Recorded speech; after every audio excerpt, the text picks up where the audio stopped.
Долгожданная оттепель. Досмотрите это видео до конца, и вы узнаете, какое знаменательное действие сделал Эмомали Рахмон. Подписывайтесь на обновления и точно будете в курсе всего самого важного. Президент Таджикистана Эмомали Рахмон провел телефонный разговор со своим кыргызским коллегой Садыром Жапаровым, сообщает пресс-служба президента страны. Данный факт говорит о потеплении отношений между соседними странами, которые в последнее время находятся в кризисе. В сообщении от 14 января отмечается, что телефонный разговор состоялся по случаю 30-летия установления дипломатических отношений между Таджикистаном и Кыргызстаном. И в ходе беседы стороны обсудили состояние и перспективы таджикско-кыргызского сотрудничества. Одной из основных тем разговора стала делимитация, демаркация государственной границы между двумя странами. Эта нерешенная проблема стала в последние годы причиной конфликтов и кровопролития в приграничных селах и резкого ухудшения отношений между Таджикистаном и Кыргызстаном. Как вы относитесь к такой ситуации, учитывая, что на последней встрече Эмомали Рахмон и Садыр Жапаров даже не пожали друг другу руки, а тут созвонились? Стоит ли ожидать какого-то продвижения, как вы думаете?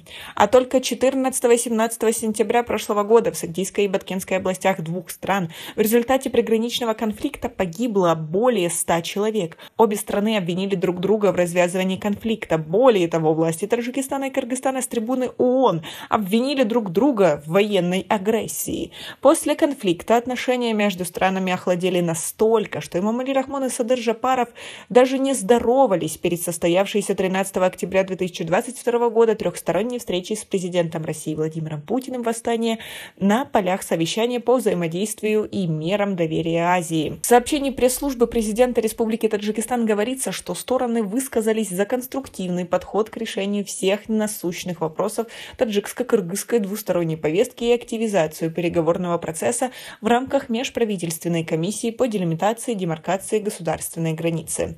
В последнее время завершено описание 1025 километров линии прохождения государственной границы. Таким образом, на сегодняшний день согласованная линия границы в целом составляет около 625 километров или 63% от всей ее общей протяженности, отмечает пресс-служба.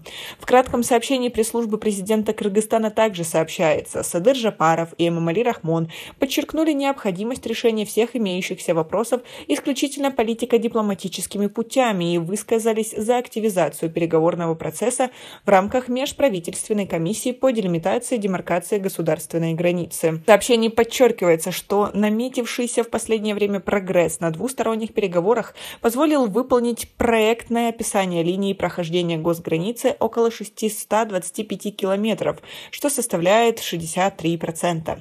Пограничные конфликты между Таджикистаном и Кыргызстаном продолжаются уже много лет, и прежде всего из-за распределения земли, воды и пастбищ. Спорные территории в основном находятся между Исфаринским, Бабаджон-Гафуровским районами Таджикистана и Баткенской областью Кыргызстана. Как вы относитесь ко всей этой ситуации? Как вы думаете, будет ли продвижение или опять пустая надежда? У нас пока на этом все. Оцените наше видео подпиской и лайком. До скорой встречи.